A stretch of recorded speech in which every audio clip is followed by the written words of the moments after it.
Center 5 Eye Opener. The line already long for the opening of Encore Boston Harbor. What you need to know before you go.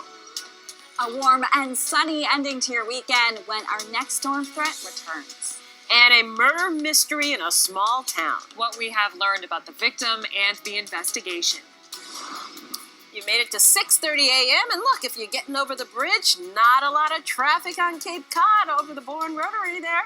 I'm Rondella Richardson for June 23rd. I'm Jennifer Egan along with Kellyanne Chicalise, and the Bourne Rotary might be a little bit busier later in the day. I would think beach so. day. Oh yeah, it's perfect beach day. UV index a little high though, so as always, the sunblock needed, absolutely. But who can complain, right?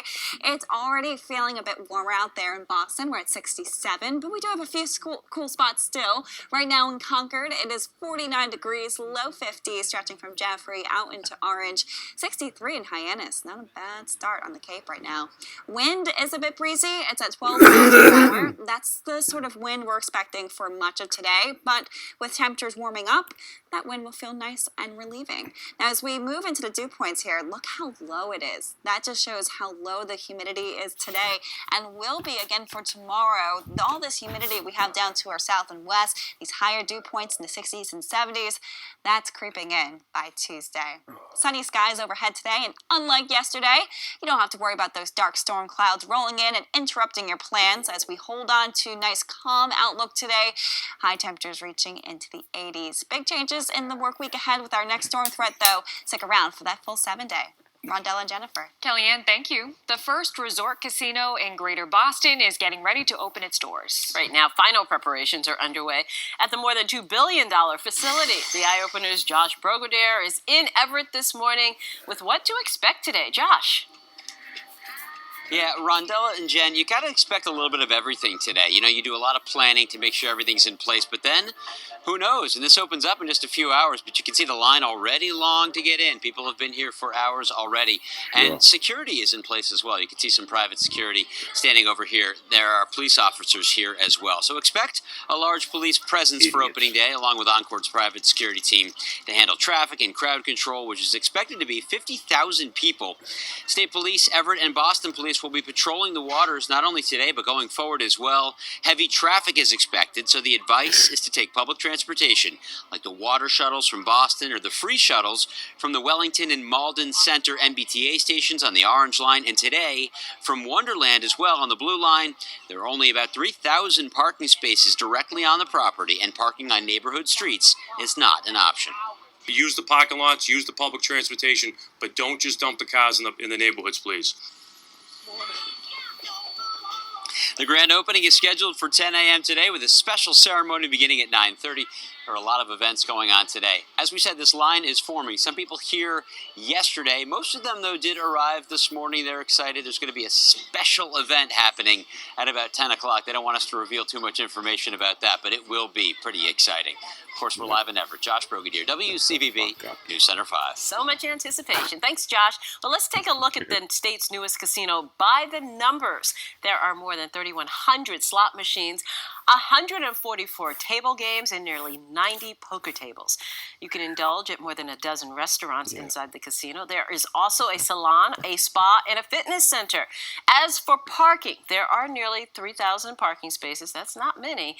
It's $22 for 6 hours and $42 for the full day. Wow. With Encore Boston Harbor, the casino poised to open up today, we are getting a new look at another casino's gambling take now. MGM Springfield took in more than $22 million last month, a modest increase from April. In its first 10 months, the casino has taken in more than $212 million, but that's still below MGM Springfield's pre-opening projections. The casino told the state it expected to take in $418 million in its first year. Stay with News Center 5 for the latest on the casino opening. We will bring you live coverage throughout the morning here on WCVB. Right now, police in Groveland are searching for answers after that town's first murder in nearly 30 years. 80-year-old Patsy Skina was found dead in his home on Governor's Road on Friday. The district attorney's office says a family member called police reporting an unresponsive man. When officers got there, they found Skina with multiple injuries. Those who knew him say they can't understand why anyone would want him dead. he was just a really, really nice man. And it doesn't make sense. There is no reason for Pat to have passed that in that way. Never. Damn. Never. Greatest guy you'd ever meet. You know, I don't understand it. Don't laugh. Come on. Police say Skino was a longtime building inspector. He was well known and respected in the community. Damn. New on 5, police in Manchester by the Sea are investigating after a body was found. Police say that a paddleboarder reported finding an unresponsive person yesterday morning in the sand next to the Manchester Yacht Club. The person has not been identified. Police say there is no indication of foul play. Back now to that devastating crash on a New Hampshire highway. As we told you, the victims were part of a regional motorcycle club, and this morning we're hearing from those members who survived the crash. Dawn Brindley of New Boston was among the riders heading to an event at the American Legion. She says they had just left their hotel when that crash happened moments later. She described seeing what appeared to be an explosion as she rolled off her bike.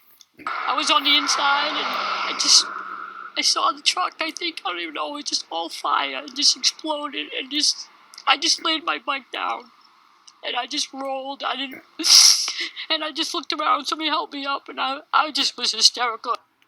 Damn. Brindley and another club member returned to the crash site to place American flags there, one for each victim.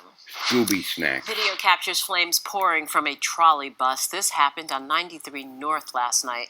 By the time Medford fire officials arrived on scene, the fire had done some serious damage, causing massive traffic delays.